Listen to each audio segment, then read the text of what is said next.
Good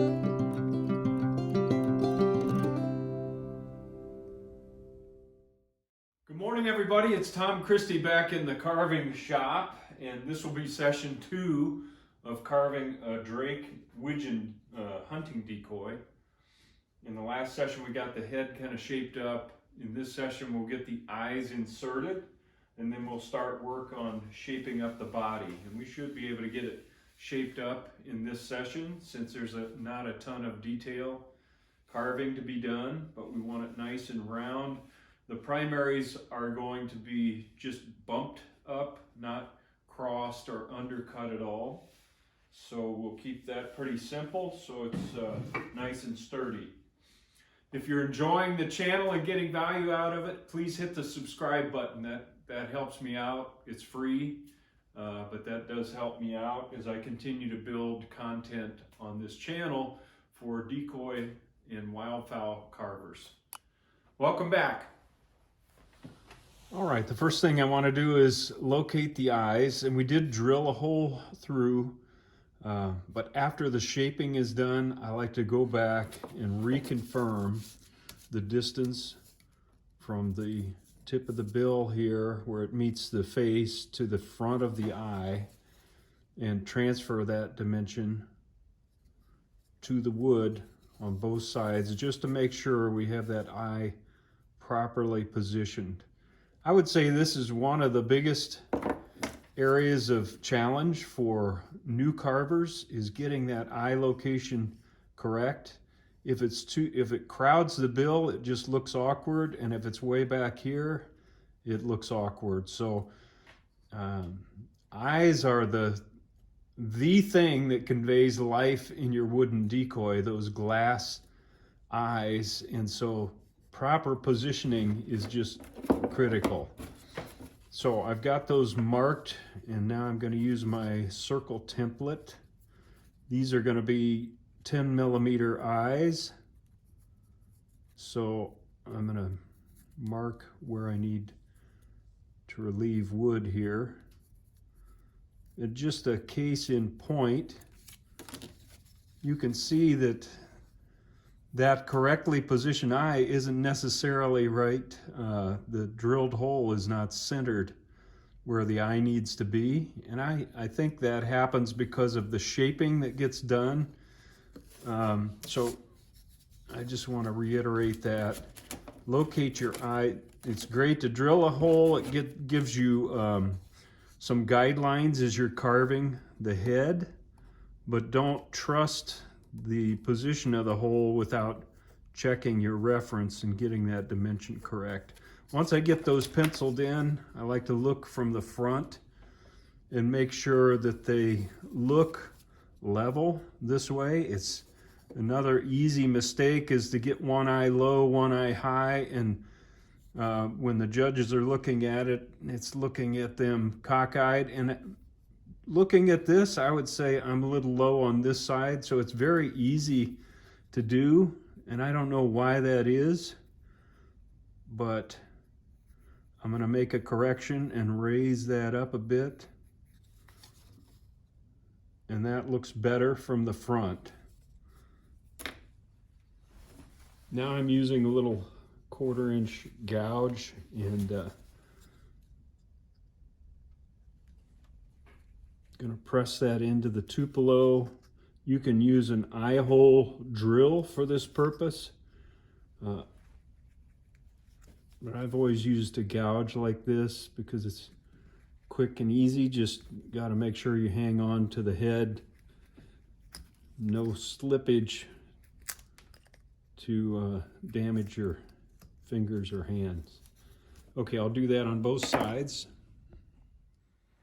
All right, I've got all my stuff ready to go for eye set. I've got epoxy sculpt, which is a water-based 2-part epoxy putty, and you have to knead the 2 parts together, and until the color is consistent. You can see the gray and the light there, and until I can't distinguish between the 2 parts, it's not ready to go. So I'll get that mixed up, and then we'll do the installation.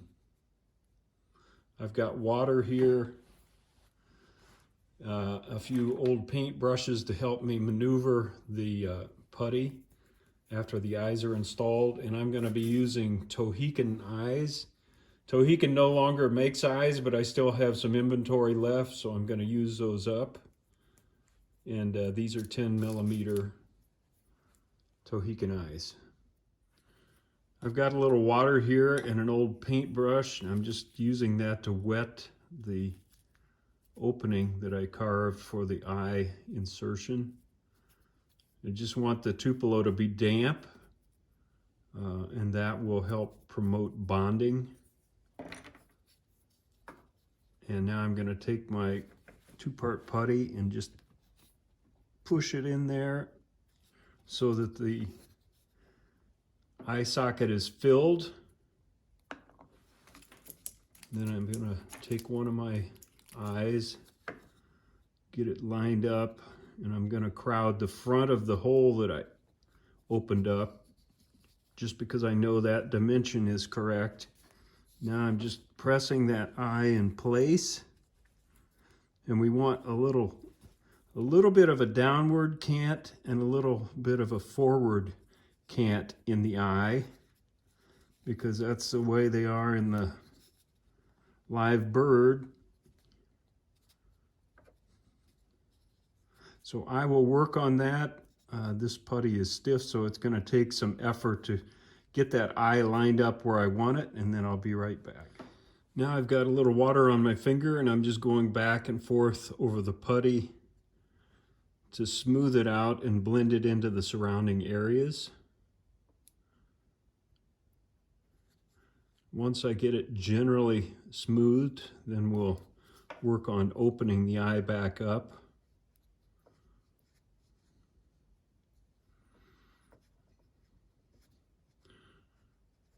And if we do this correctly, it's one thing I like about this epoxy sculpt is there's very little sanding that we'll have to do to blend it into the surrounding area when we're done. Now I've got a couple of things I use. An old dentist tool to move putty around. I got this from my dentist. This was worn out for his use, and he was kind enough to give this to me free of charge. So you may want to check with your dentist to see if they have any of these old dental tools around it. It's nice to get in here and maneuver the putty around a little bit to open things back up, and then we can go in with more water. So this is kind of an iterative process, meaning you have to go at it several times to get it to the shape you want. And I also use an old scrubber, 1/8 inch scrubber that is too worn to be useful in painting any longer, but I found it's kind of nice for this work because it holds a little bit of moisture in the brush, and I can use it kind of like a sculpting tool to shape this eye opening the way I want it to be. The other thing I'm going to do on this particular decoy is, this is a nice tucked head position, so I want to leave a little bit of a lid down here below that I can paint and really convey that kind of sleepy attitude that goes along with this type of a relaxed position in the water. So I'll probably add a little bit more putty down there to build a little bit of a lid. And using this epoxy sculpt, that remains nice and strong, so you don't have to worry about it chipping off in the field. So I'll work on this and then come back and show you the results. One other thing I always keep in mind from the front, you want to be able to see a little bit of the eye. You don't want it buried so deep that you can't see the eye from the front. You don't want it bugging out so that it looks unnatural. And I'm shaping a little bit of the eye channel in there as we go that points toward the bill. All right, I'll be back in a minute. Okay, I've got that eye shaped up pretty well. And we'll be able to do a little bit of shaping after the putty dries if we need to. You can see I put a little bit of a lid with a slight shadow under there. That's more for me than for the ducks. If they get that close, you know, it's going to be all over. But anyway, I like to put a little attitude as long as we're carving a duck. Try to give it a little life-like quality. Just another check after inserting the eyes and make sure they're in the right position. All right, we've got both eyes set. They look level from the front and at the proper depth. And we'll set that aside and start working on the body next. All right, now that the eyes are set, I'll do a little layout work on the body. And in a tucked head position, there's some unique challenges, especially if you want to turn the head slightly like I do. If you go straight ahead, you can just cut this profile on the neck, cut the profile on the body. It rests right in place, no gaps, you're good to go. But if you've got a tucked head and you want a slight turn, you can see there's some gaps here that I need to deal with. And the way I'm going to do that is I'm going to get the head in the position that I think it needs to be in, and I'm going to trace around the position of the head. And then I'm going to carve a little bit of a pocket into the body in this profile at that attitude so that the head is level. It's a little bit of work, but I think it's a nice way to really get a nice tight seam on the head-body connection and get that head right down and tucked into the body the way we want it. So I'll do a little bit of layout work and then we'll come back and take a look at doing that. All right, I've got the head outline marked and also the angle marked. And I'll use my pattern as a template to shape this pocket to match up with this in this direction so that everything matches up nice. I'm going to use this little cylindrical burr to create this pocket for the head to nestle into. And I've got this at 2 times speed, so this is faster than I'm actually carving. And I like this little burr because I can use it like an end mill. It's got teeth on the end of it. And in a situation like this where we want to push down and relieve wood deeper and deeper into the body, this works really well. So I'm just kind of going around the perimeter initially to create a little margin, and in the front where the breast is, we want it to come up to the surface there. So I'm starting to go along the center line because I want to keep that center line in mind, and I want the profile to line up at the center line of my head pattern. And so once I get one side kind of shaped the way I want it, then I can use that as a template and take wood out from the other side as well. This takes some time. I'm getting closer. I still need to go a little deeper there in the front.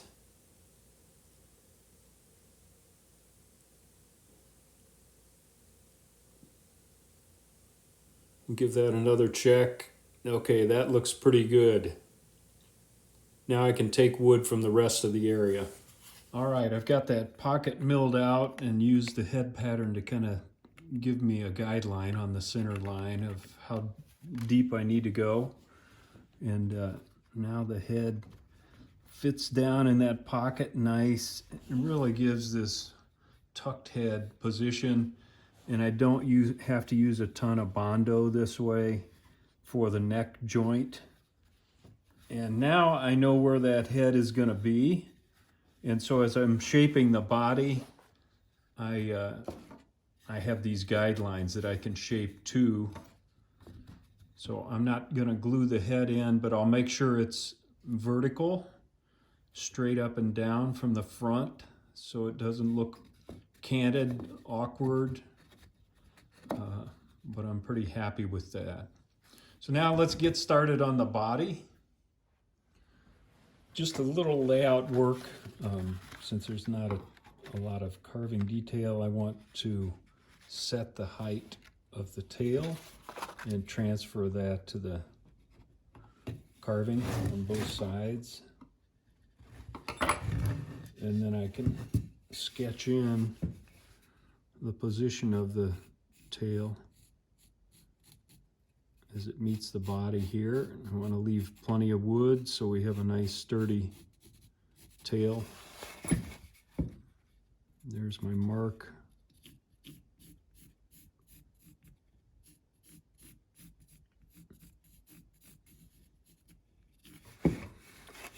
And then up here,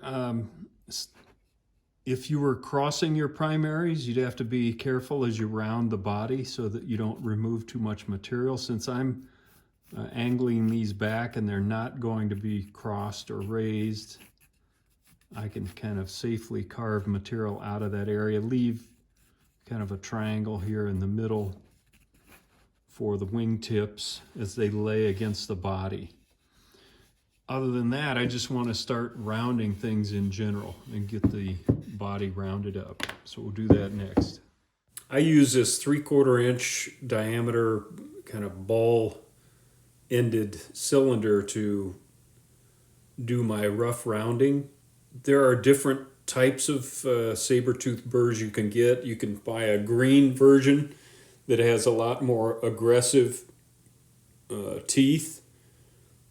But the yellow I like, and I like to go at it slow and not rush, and the yellow doesn't seem to bite into the wood as much or snag like the green one does every once in a while. You can see I'm putting some separation between the breast and the side pocket area of the body. And I'm speeding through this. Generally, I'm just rounding so that when we end up here, we've got pretty rounded from the back profile. Now I'll start digging in and relieving wood from the wingtip area there so that we can carve in the tail on both sides. Just kind of roughing this in.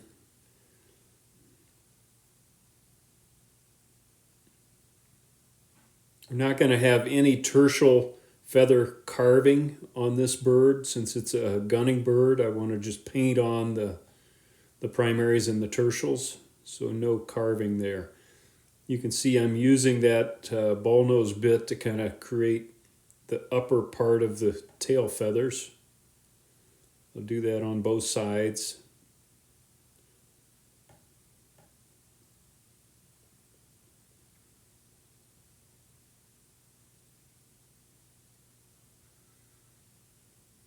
And then shaping that to hit my pencil guidelines on the side of the tail on each side.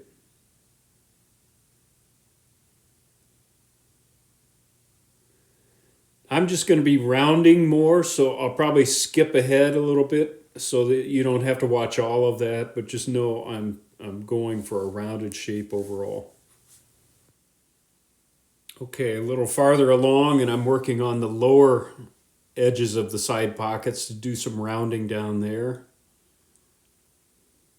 This is again 2 times speed, but you can see the decoy is starting to shape up.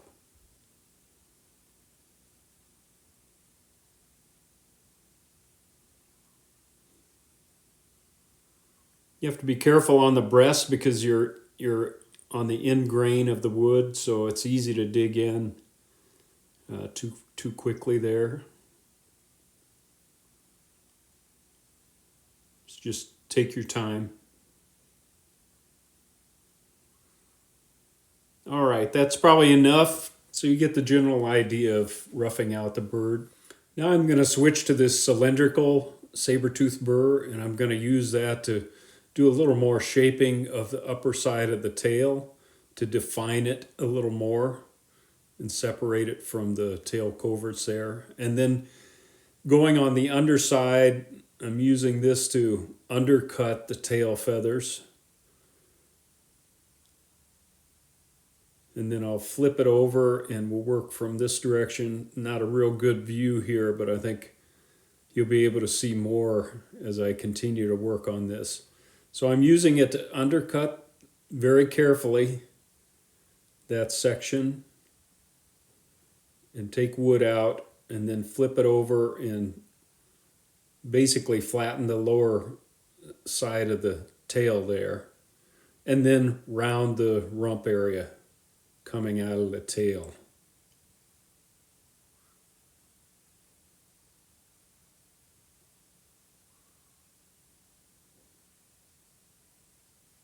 On both sides.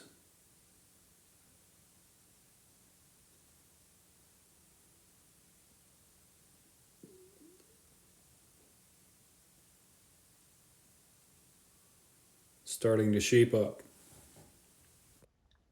All right, we've got the rough rounding done and the head tucked down and in its pocket.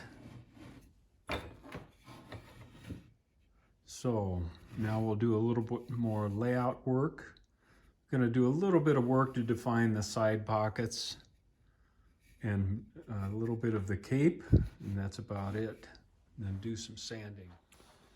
Now I want to lay out the side pockets, and I've got my calipers to get the dimension to from the bottom of the decoy to the top of the side pocket.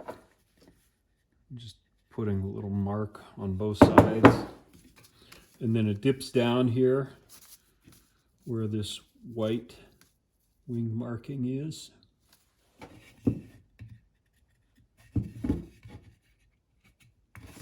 And then it comes back up as it approaches the neck here.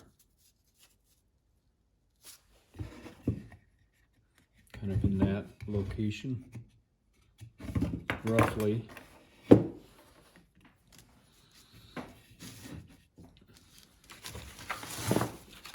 look at the cape. So from the front of the decoy back to the cape,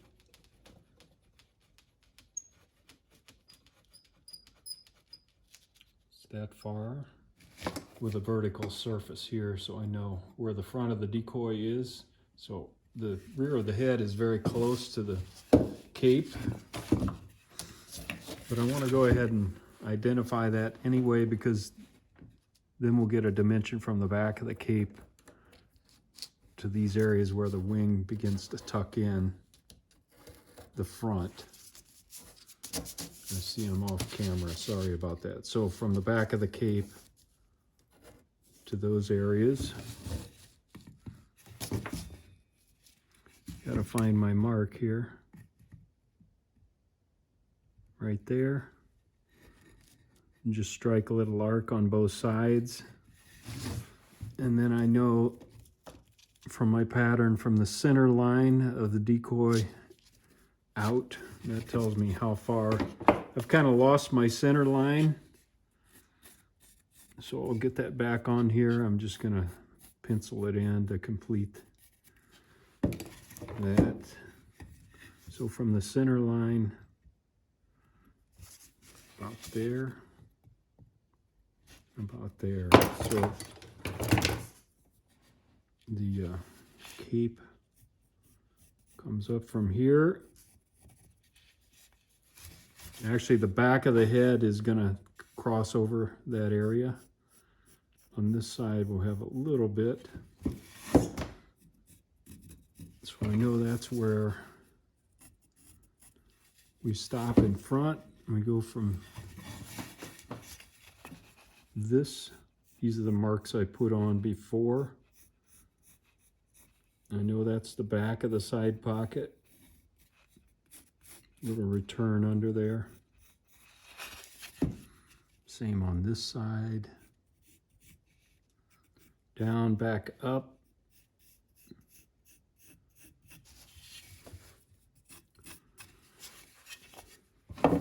Now we just need to identify from the top down from the center line. And then I'm going to use this loosely, but knowing kind of where the side pockets come in the back. And by loosely, I mean, I don't want to dig in too far. I want these side pockets to kind of blend into the back. But up here, we've got a little bit of carving to do to take this material out.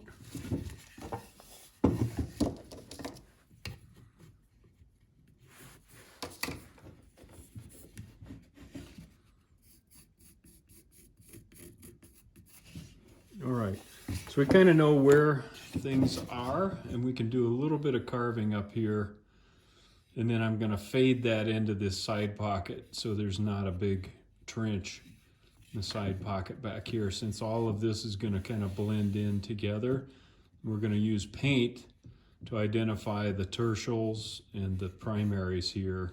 So I want a nice smooth painting surface back here.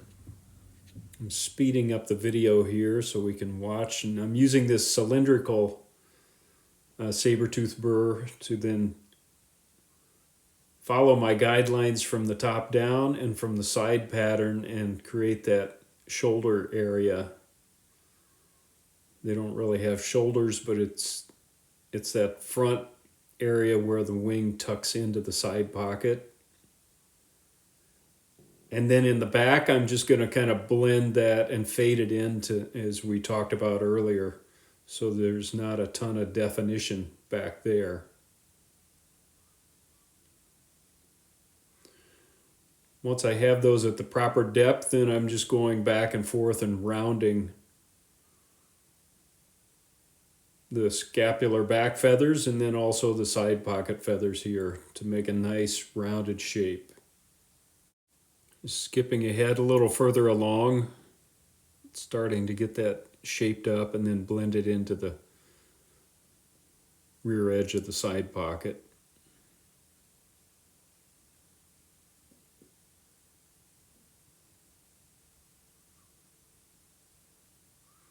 And then I'm cutting in that little return down below on the lower edge of the side pocket. I don't want to undercut that too much because this is a gunning decoy and we need stability down there. The more bird you have in contact with the water, normally the better it floats. Now I'm using this to kind of create a V in the back and begin to form just an indication of the cape feathers there. Not much detail, but create some shape to the back this way.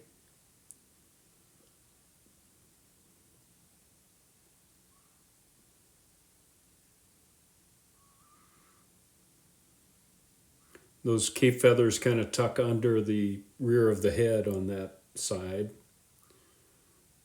Now I'm just going to use my sanding drum. This is like a 1/2-inch sanding drum with 150 grit sandpaper, and just smooth everything up. So you don't have to watch a lot of this. You get the idea. I use this, and I'm kind of off screen anyway. I use this sanding drum just to do the rough sanding, and then I'll end up with some hand sanding. But this drum really makes pretty quick work of the sanding, which I like. Just a quick look at the decoy after that shaping and sanding, and I've got some hand sanding to do to finish up the shaping of the body. All right, everybody, I think we'll call that a wrap for session 2 of carving a Drake Wigeon Hunting Decoy. We've got the body shaped up, we've got the head inset and ready to mount. But I don't want these videos to get too long, and it's kind of a natural break point to stop here. In session 3, we'll go in and split the body of the decoy, hollow it out, put it back together, basically assemble the components of the decoy, including constructing a keel. And if we get to it, we'll float this bad boy and see how he does on the water. But until next time, Tom Christie signing out. Good carving to you, and thanks for tuning in.